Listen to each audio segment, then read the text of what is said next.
It was excellent. It was deeply emotional. Just a lovely rhythm to it, soothing. It hits you here.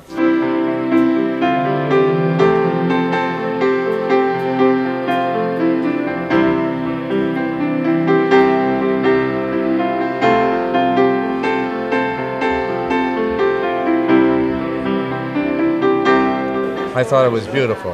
Absolutely, I felt like I was drifting on the clouds. I thought it was wonderful. It was great. It was really awe-inspiring.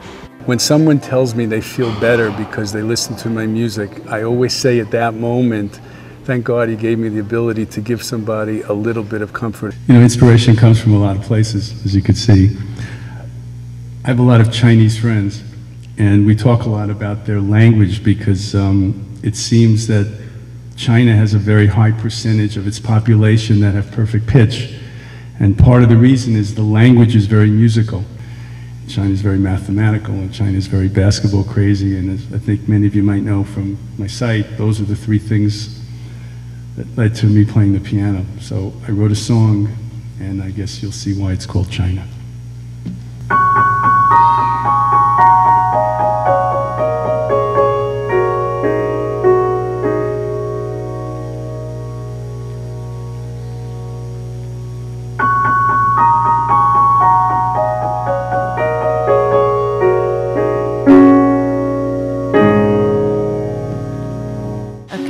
Concert, not knowing what to expect, but I'm going home so happy.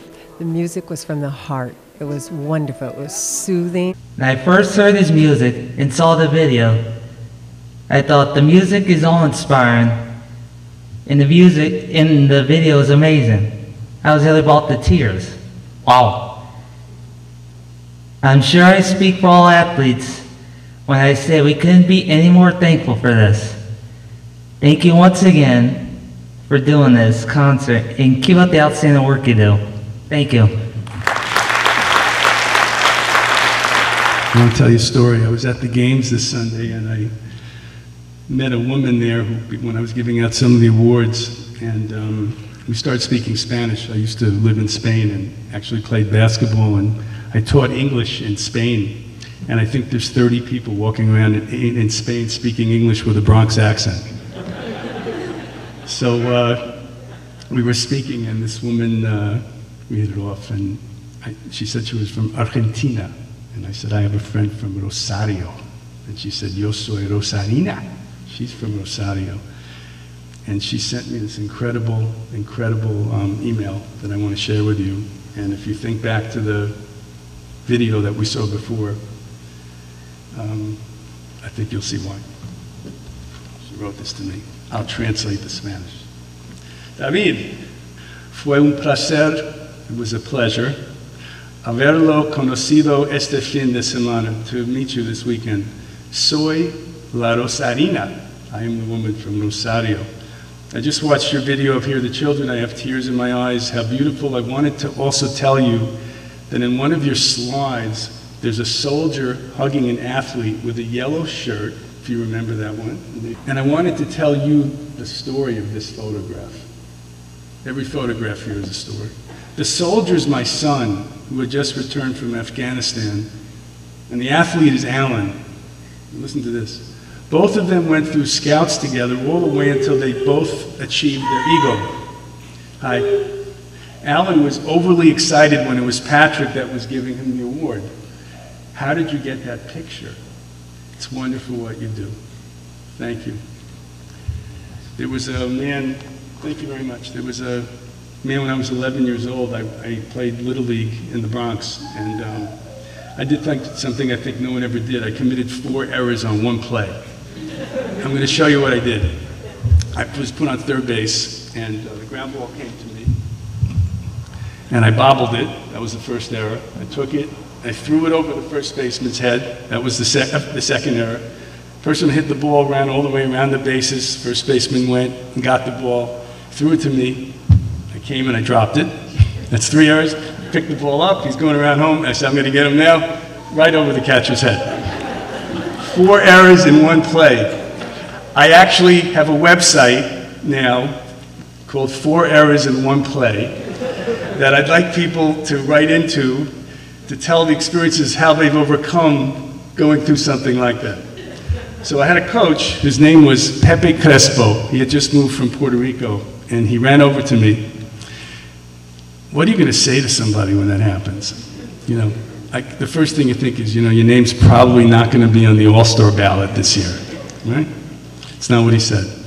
Pepe said to me, you never give up hope. I'm going to teach you, I'm going to make you the All-Star third baseman, which I became because of him. So I wrote a song, and it's called Never Give Up Hope.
I can't tell someone what to feel with the music. I just want them to stop and listen, and I think at that moment they'll feel something they may not have felt before.